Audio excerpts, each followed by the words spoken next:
What's going on, everybody? And welcome back to another week on Guns and Butter with your favorite procrastinating cousin, Kinda G. Now, y'all, I don't have a whole lot for this week's announcements because I kind of want to dive right into this week's case because it is really good. But if you're not already following me on whatever platform you get your podcast on, what are you waiting for? Go ahead and click the follow button so that you can get alerted when I drop new episodes. Follow the Instagram, Guns and Butter Pod. And if you've done all that, you might as well leave me a 5-star review and let me know what you're thinking of the episodes that I'm covering. Thank ya. So without further ado, family, y'all already know the drill. Grab your wine, grab your popcorn, and let's dive into this week's case. That's what it's all about. Guns and butter, baby.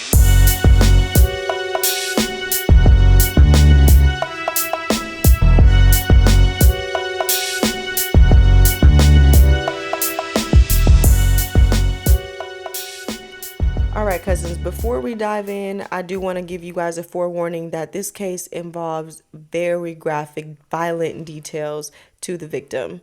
So I'm going to try to do my best to warn you guys before it comes so that you guys can skip forward if you so please. So with that being said, listeners' discretion is advised for this week's case. Romona Moore was born October 8th, 1981 in Guyana, which is located in South America, and she was the only child to her mother, Ellie Carmichael. After Ramona and her mom immigrated to the States, they moved to Brooklyn where they stayed with relatives in East Flatbush. And as Ramona grew up, she was always known to be a homebody. She was a well-known bookworm, and she was always about her studies. In fact, she was an honor student currently at the Hunter College of Manhattan studying psychology, and she was also working part-time as a receptionist. So she was very focused, she was responsible, and she was just trying to make her mama proud. But she had a small group of friends, and for the most part, like I said, she kept to herself. And if y'all know, a lot of immigrants, when they come to America, their parents are hard on them to live that American dream, to get good grades and become doctors and lawyers and just make your family proud. So that's pretty much what Ramona was trying to do. She had to work 10 times harder in school to show that she was up to par with Americans. But she never really officially dated anyone. And although she was 21 at the time, she was really good at keeping in touch with her mom and communicating where she was and what she was doing, when she was coming home, if she was going to be late, so on and so forth. So at around 7 o'clock p.m. on April 24th, 2003, Ramona tells her mom she's going to walk down to Burger King and grab some dinner, and she'll be back in just a second. Ramona walks out the door, and that was the last time Ramona and her mom would ever see each other. Now, Burger King was only about a half a block away, but 20 minutes turned to 30 minutes, 30 minutes turned into an hour. And at this time, Ellie started to get a little bit worried because Ramona hadn't come home yet. And with no way to reach her, Ellie just thought that maybe Ramona met up with a couple of friends and decided to spend the night out. Now, although she had never done anything like this before, Ellie was just doing her best not to think the worst. And honestly, she couldn't think of any other reason why Ramona wouldn't come home. But all that night, Ellie couldn't sleep. And that following morning, by 9 a.m. on Friday, she decided to call the police and report her daughter missing. However, after calling the police, she was told to hang up and call 911 instead. So at about 9:30 a.m., two officers from the 67th precinct arrive at her house. And after hearing Ellie's concerns, the officers are like, the best thing to do is to just wait it out, and that Ramona will be home soon. But because Ramona was 21, we've seen this so many times. She's an adult, so you have to wait 24 hours before reporting her missing. And we all know how this goes. So Ellie begged the officers to do more. She insisted that Ramona wasn't the type to just run off and not call her, not say anything. Like, this is her only child, so they're pretty close. She also goes on to tell the officers that just the day prior, Ramona had signed up for summer classes. So it really made no sense for her to just up and disappear while having all these obligations that she had to tend to. So Ellie is trying to kick this investigation off. So she goes ahead and tells the officers that Ramona had a friend who was a little boy who lived right up the street. And she tells them that shortly after Ramona left the house, she dropped off a few CDs for him to borrow. And she told him that she was going to go to Burger King and that she would call him later. But he never received that call from her.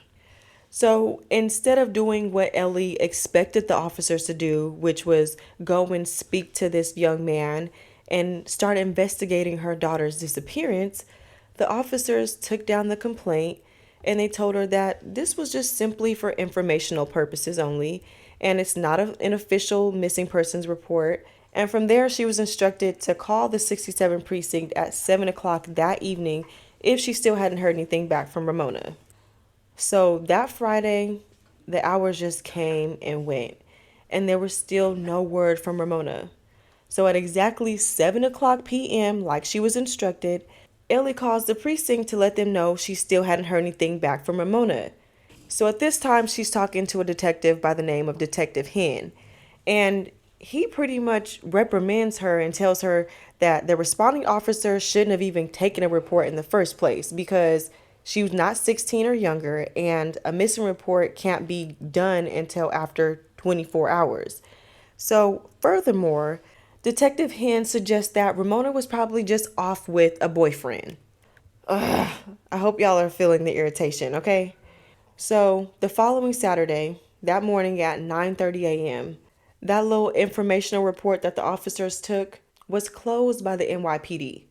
So, of course, Ellie and some other family members go down to the precinct and they spoke with the detective Hutchinson.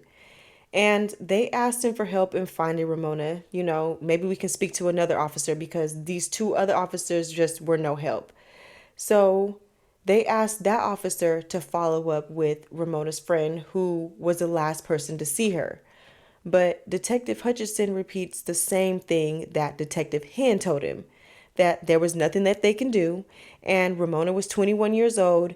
And then this clown gestures at the dozens of missing person flyers that are hanging up on the precinct wall and basically tells him, like, you know how many other missing person cases we have to work? Do you think that we can look for everyone? Like, wow. Wow. So at this point, the family just started to do their own investigation. So Ramona's family started hanging up flyers. They started distributing them to small businesses, pedestrians, any car that drove by. They were hanging up flyers in the neighborhood, just showing Ramona's face, giving out her description. She's a black female, 21 years old, 5'3", 110 pounds. She was last seen on April 24th at 7:30 p.m. and they were just asking anyone for information to come forward. They gave out Ellie's number, her personal number. Please call me. And the family was also in contact with the media, hoping to get Ramona's face in this story out to the public. But none of the media was seeming to show any interest in Ramona's story. They didn't want to put her out to the public, and that was just really discouraging. However, the family was still hoping to get some help from the authorities. So Ellie contacted a couple of public officials and she complained about the lack of urgency and the lack of effort that the precinct was taking to find her daughter. So on April 28th, which was about 4 days after Ramona was last seen, Ellie received a call from an annoyed officer at the 67th precinct. And this isn't the call that she was expecting. She's expecting to get some information about her child. We've been working towards this. We're looking here. No. Instead, she gets a call asking why she's contacting public officials to complain about the police. And it's like, wait a minute, dude. Those are not your lines. You're annoyed. Okay. So Ellie explains that all she was trying to do was find some help to get her daughter home. And she explains that it's very out of character for Ramona to be gone for more than a few hours. She pled with them to look into her attendance records, look into her grades, and all she wanted them to do was to look at Ramona as an individual and not just put her into the crowd of runaways because that wasn't her child, that wasn't her daughter. So, despite all the gritting of the teeth and the objections, 4 days after Ramona went missing, a detective was finally assigned to her case. And this is Detective Wayne Carey. So the first thing he does is he goes to Ramona's home and he speaks to Ellie. And he goes through her bedroom. And at Ellie's request, he speaks to the young man who seen Ramona last.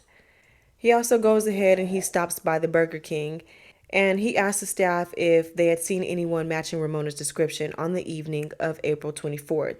But one of the employees knew Ramona and was able to tell the detective that she never came in that night.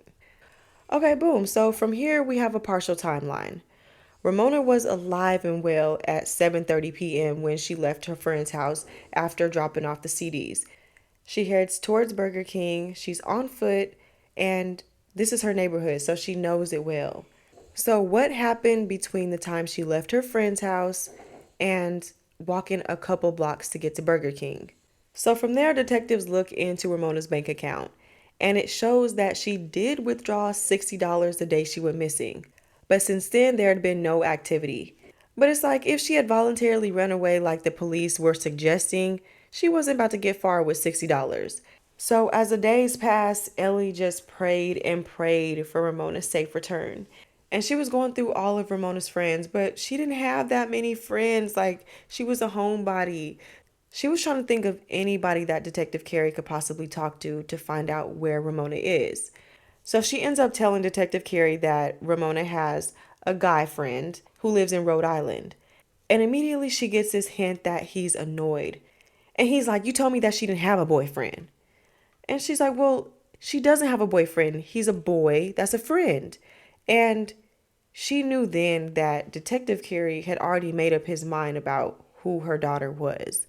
So if he wasn't already, he really wasn't going to work hard at all to try to figure out where she was. The same day that Ramona was finally reported missing, which was 4 days after she was last seen, a 15-year-old girl in that same neighborhood was abducted outside of her high school and held prisoner in the basement of a Brooklyn home for 12 hours. While she was held, she was raped multiple times. Her life was threatened if she didn't comply. And because she's a minor, for the guns and bunny purposes, we're going to call her Pam today. So Pam's abductors were two tackhead ass guys, approximately in their early 20s. They lured her into their home, and once there, they bound her legs with her shoelaces, duct taped her mouth, and put a pillowcase over her head. And they told her that if she didn't cooperate, she would end up like the last girl, who they had to kill because she was too feisty. And to further prove their point, while only being able to hear, Pam could hear one of the guys open what sounded like a wooden crate and then ask if she can smell the body of their last victim. So, after being brutally beaten and raped throughout the night, silence finally fell in this dark basement, and it seemed that the kidnappers went to sleep. And little Pam knew that this was her only chance to get out, so she licked the duct tape as much as she could to get it off of her mouth. When it finally dropped off her lips, she bit off the duct tape on her arms and her legs, and she ran from the basement up to the main level. While on the main level, she finds the front door. However, you need a key to unlock the front door. So she's looking around for another way out. Then, all of a sudden, she finds an old lady asleep. So she wakes the old lady up and she asks her to help her unlock the door. And to her surprise, the woman tells her no. But listen, Pam was getting out of this house. So she finds the fire escape exit. She squeezes through the window. And then all of a sudden, the old lady is chasing her down, yelling at her. And then all of the commotion seemed to wake one of the kidnappers up, and he's running up from the basement. He's able to catch up to Pam. They struggle down the fire escape. And before Pam knew it, she's running to safety. Pam was able to get away, call the police, and give them a detailed account of what she had just gone through for the past 12 hours in this raggedy house located at 5807 Snyder Ave. And she's also able to give a really good description of the two guys that had just held her in the basement. Shortly after Pam had made her escape, police had also received anonymous phone calls about screaming coming from that same address. When the officers responded, They pulled up to this multifamily brick house and they're prepared to encounter these two attackers. But when the front door opens, I don't think it's what they were expecting because it was a 19-year-old dude by the name of Troy Hendricks. And Buddy opens the door with a gun in his hand. So after a 2-hour standoff, Troy is finally arrested and taken into custody. Okay, so the same day that Detective Carey started looking for Ramona, he had just so happened to receive a phone call from one of the sex crime detectives by the name of Woody Simmons. And Simmons pretty much lets him know that they had just taken Troy into custody, and he was one of the two suspects of this rape victim of a 15-year-old girl. And the other suspect was his homeboy by the name of Casey Pearson. He's 21 years old. So when he gets this call, it takes priority over the search for Ramona. They end up getting a search warrant to go back to Troy's house. And there, police find evidence that matched up with Pam's story. They seen where she was held in the basement. They also find her Metro card on the floor. And although finding this evidence did prove that Pam had been held there, they didn't do a very detailed search. And they didn't check this small room that was in the back of the basement. So, along with discovering that this is where Troy lives, they find out that he lives with his grandmama. This is her house. So she's later questioned by police. But in the meantime and in between time, Casey Pearson is still nowhere to be found. So 12 days after Troy was arrested for the abduction and rape, Ellie receives an anonymous tip of where to find her daughter's body. So y'all, it's May 10th, 2 days before Mother's Day. So y'all, let's never forget that Ramona is Ellie's only child. And at this time, she was no longer missing. And cousins, this is the time when it starts to get a little bit graphic. So if you would like to skip forward a little bit, please do so. Romona Moore had been found brutally murdered. She was naked. Her legs were bound with a blue shoelace. And she was thrown away like trash next to a hot dog truck.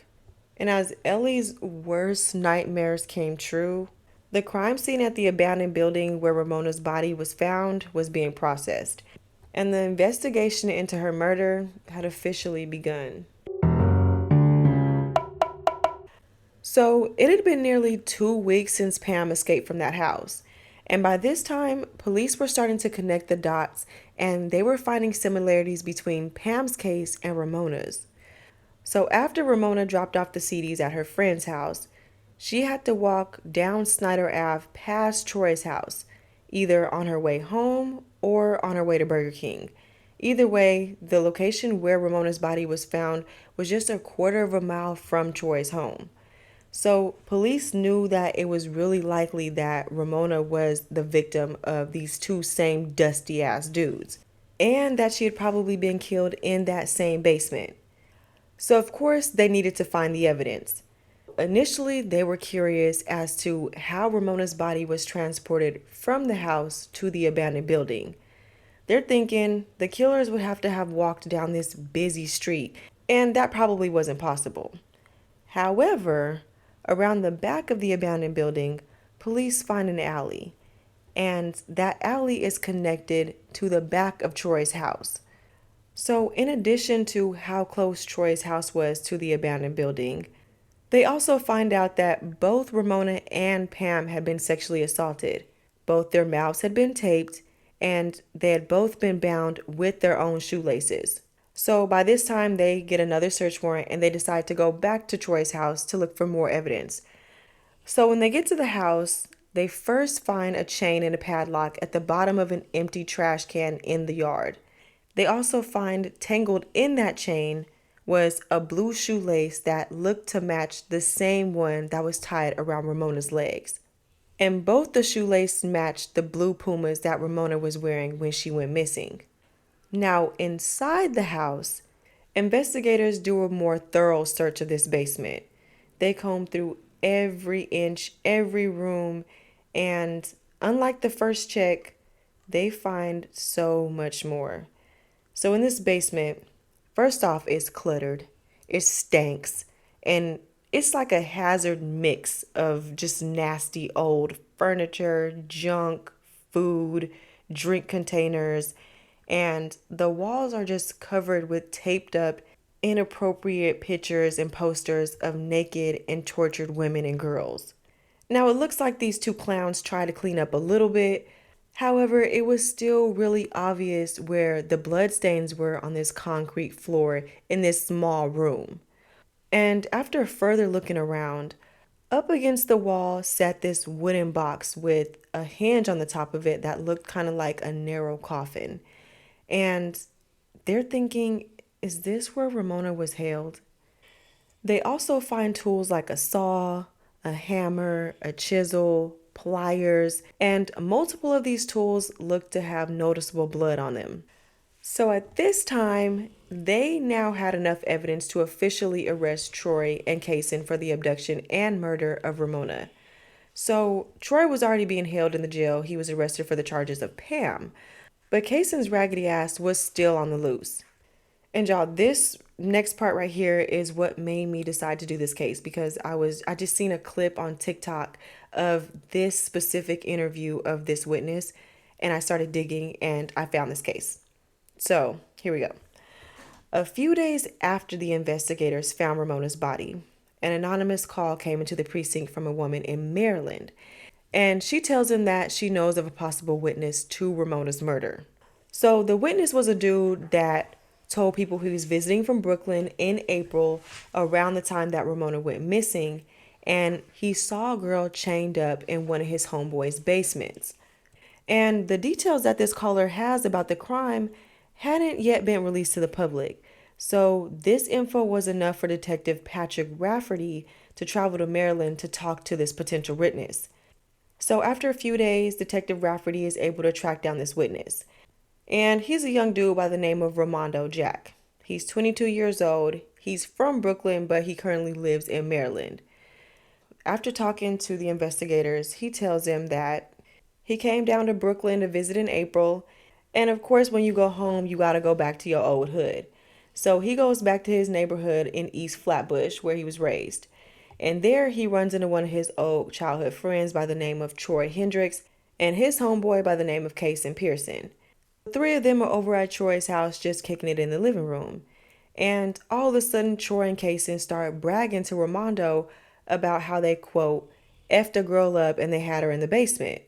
And at first, Ramondo didn't believe him. He's like, boy, what? Shut up. So to prove that they weren't lying, I guess they had on like double shirts or hoodies. So they pull up the top shirt, and beneath the top shirt reveals bloody t-shirts underneath. Then they proceed to take Ramondo down to the basement, which also was Troy's bedroom, by the way. So down in the basement, they just smoking, kicking it on that dingy old couch, just kicking it. And then out of nowhere, Troy says, "Say what's up, bitch." And he lifts up the tarp on the floor. And this reveals Ramona. And y'all, this is about the time where it's going to get a little bit graphic again, so skip ahead if need be. After lifting the tarp, he can see Ramona laying on the floor in the fetal position, terrified. And she's wearing nothing but a hoodie and underwear. She has a chain around her neck and her legs are tied. She's bruised, bloody. Her face and her eyes are swollen. She has cigarette burns all over her face. The webbing between her fingers had been cut, and she had been bandaged where they had tried to saw off her limbs. And despite enduring all of this, Ramona was still alive. Ramondo goes on to tell the investigators that Troy and Kaysen ordered Ramona to tell them what they had done to her. And as she strained through a shaky voice, she tells Ramondo that they had taken her from the street just for fun and dragged her inside. And when she tried to escape, they beat her. Then she was forced to detail how she had been repeatedly raped. And while she spoke about this, Troy and Kaysen seemed to enjoy what they were hearing. And I'm sure after seeing all of this, Buddy is like, yo, I just came here to chill with y'all. Like, I didn't want to see all of this. But before he could leave the house, Troy asked Ramona what she thought of Ramondo and how he compared to them. And he remembers Ramona's response as she answers back saying, "He seems to be a nice guy, and I hope he helps me." But y'all, this breaks my heart because instead of running as fast as he could to get her help, Ramondo's tackhead ass left Troy's house, and instead of getting her help, he continues on with his scheduled program. He goes to the baby shower that he was in town for, he went shopping, and then he goes back home to Maryland. This dummy didn't even try to contact police about what he had saw. However, weeks later during the interview, this is what he says. Quote, "To the folks out there that said I should have run to the police, they talking because they never been in that predicament. So anybody can talk if they're not in that predicament. But wait till you're in that predicament. You'll see." So he basically continues on by saying he didn't know what was going to happen to him if he snitched, so he was scared. And because he was so scared, he asked his girlfriend's uncle to call the police and make an anonymous report on what he had saw. However, he had ended up hearing that a girl was released from that house later on that night. So he figured, good, my conscience is clear, the girl got away. Not knowing that this was a whole different girl. So he believed that his girlfriend's uncle was the one that called Ellie on May 10th to tell her that her daughter had been murdered and where to find the body. However, the medical examiner had positively identified the body as Ramona by using her dental records. And y'all, I'm about to go through the autopsy report, so this may get a little bit graphic as well. So, the autopsy always tells a story. And in Ramona's case, it had revealed all that she had been through. So, the base of her skull had been fractured.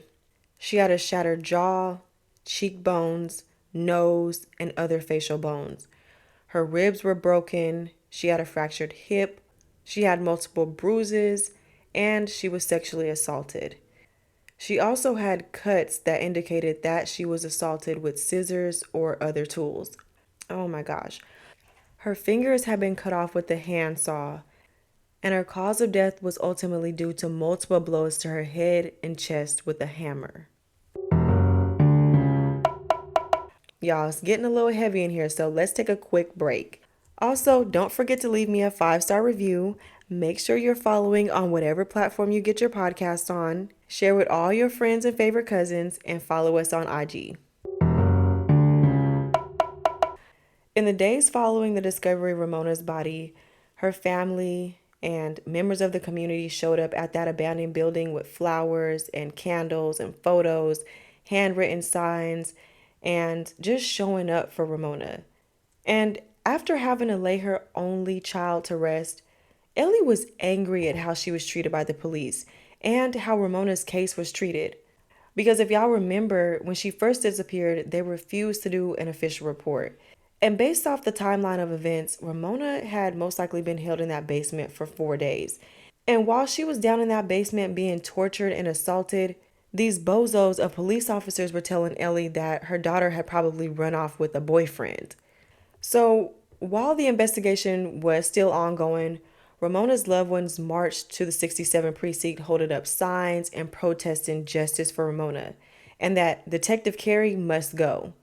Ellie also spoke out many times about her mistreatment by the police and about how a woman's missing dog was handled with more care than her daughter's disappearance.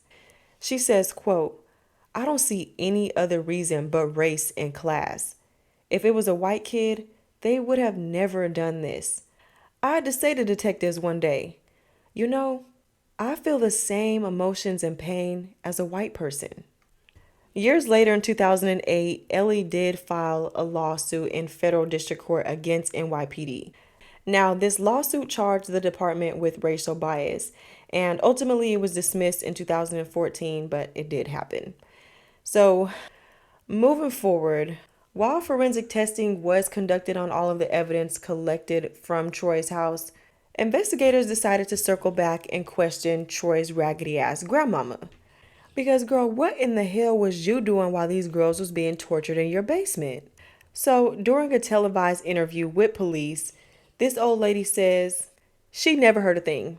And it's like, girl, really? What are we talking about now? Because Pam told us that you was in the house and she woke you up, and when she asked you to help her, you told her no. And she's like, oh, child. Troy always got friends coming in and out of here, so it's hard to keep track of everybody. And it's like, girl, just go home at this point because you're about to piss me off. But looking back, Ramona had been failed in so many ways. And while Troy's musty ass was in custody, detectives were still searching high and low in Queens and in the Bronx, looking for Kaysen stank behind. They were looking at all of his known hangouts. But after a few days, they get a tip that Kaysen was 150 miles away in Albany, New York at his brother's house. Now at this time, Detective Carey and his partner Hendricks, they start working with the Albany PD. And they find out the Kaysen had a history of arrest for drug-related charges. So they figured that this was probably their best way in to get him. So that night, police and the detectives, they pull up to Kaysen's brother's house, and they're ready to make this big arrest. However, Kaysen's sister-in-law, she answers the door and she tells him that she hasn't seen Kaysen, but she's pretty sure that he was down in Atlanta staying with his girlfriend. And she spills all the tea because she's like, listen, y'all, Kaysen also been arrested because he assaulted this very girlfriend just last year. She said, oop, I'm gonna tell it all. So the detectives, they start getting their travel plans to head down to Georgia. So they start working with the Atlanta PD now. And at this time, they're starting to close in on Kaysen's girlfriend's house where he was supposedly staying. But this was just another dead end because when they pull up to his girlfriend's house, she tells police that she hasn't seen him in weeks. So now they have no other option but to head back to New York empty handed. 2 weeks go by and they still have no solid leads. Then all of a sudden, Kaysen's friends reach out to the NYPD and tell them that they're positive the buddy is hiding out in an apartment in Yonkers, which just so happens to be only 20 minutes away. So they're like, cool. They start staking out the building. And all of a sudden, they see a resident come home. And they get this resident and they confirm that Kaysen is inside the house. So with the key that the resident provides to them, they're able to enter the apartment seamlessly. So inside the apartment, this idiot was somewhat ready for them because he had used a bed to barricade himself inside the bedroom. And as the officers enter the room, his ass creeps from the closet with a knife. And the officer ain't playing no game. He fires 2 shots. One of them hits him in his leg. So he's quickly apprehended, taken to the hospital, treated for his wounds, and then arrested. He's taken in handcuffs and he's still claiming that he's innocent and he's not a rapist. He later goes on to tell investigators that Pam had consensual sex with him and his boy Troy. She proceeds to demand $400 for them or she would go to police and say that she was raped. And it's like, bruh, how long did it take you to come up with this dumbass lie? You couldn't come up with nothing else? And he's so dumb because he thinks that they only have him for Pam. All right. With both of these clowns finally arrested and off the streets, Kaysen and Troy had 25 total charges between them, including first-degree murder, first-degree kidnapping, sodomy, rape of a corpse, and in separate interviews, they were both implicated in one another, both claiming their own innocence. But none of what they were saying even mattered because the detectives had more than enough evidence and witness statements to build a case against them. After damn near 3 years, the trial for Stink and Dink finally was underway on January 19th, 2006. And as it goes, it's the people of the state of New York versus Troy Hendricks and Kaysen Pearson. And presiding over the case was Justice Albert Tomey. And the prosecution was coming with some heavy hitters. They had witnesses that included members of Ramona's family, investigators, Troy's friend Romando, and of course their star witness, Pam. Now, in their opening statements, the prosecution says that the defendants killed Romona Moore for the thrill. And on day one of the trial, the court was able to hear from Ellie. She took the stand and answered questions about her daughter, what type of person she was, and she expressed her disappointment with the way Ramona's case was handled. And as if this wasn't already hard enough to do, as Ellie stepped down from the witness stand and the jury was dismissed for recess, all hell broke loose in the courtroom. Troy jumped over the defense table and lunged toward the bench. Now, luckily, the court officer was able to stop him before he got to the judge. They tussled for a little bit, and then someone yelled out, "He's going for the gun!" Meanwhile, Kaysen pulled out a makeshift plastic knife and stabbed his lawyer under the chin. And after a few long minutes of commotion, these two clowns were finally subdued by the court officers and then led out of the courtroom. So, after all of this, Kaysen's lawyer suffered minor injuries, as did three of the court officers. And this crazy, dramatic outburst by these two idiots resulted in the judge declaring a mistrial. So, that following month in February of '06, the second trial kicked off with the same judge. But y'all, this judge wasn't playing around with these folks this time around because Craig and Dodo were not allowed inside of the courtroom. Now, Kaysen did request to represent himself. However, the judge immediately denied it because no, you're not about to waste my time. And Troy went on to request to be present in the courtroom. His lawyer defends him by saying that he promised that his client would behave like a gentleman. But that request was also denied. Immediately, no. So the defendants were only allowed to attend via satellite TV from Rikers Island. So their faces were shown on a split screen TV monitor. And as you probably guessed it, they were now facing additional charges because of this attempted courtroom escape. And Jal Kaysen was also charged with the attempted murder for stabbing his lawyer, who also refused to appear in the courtroom. Instead, he insisted to defend remotely. I wouldn't have even defended him. You try to kill me? Hell no. Hell no. Hey, fuck no. So, both of these lawyers were relying on one another's defenses because they were each trying to prove that their client wasn't involved in the other defendant's crimes. Troy's lawyer was saying that Kaysen acted alone, and Kaysen's lawyer was saying that Troy acted alone.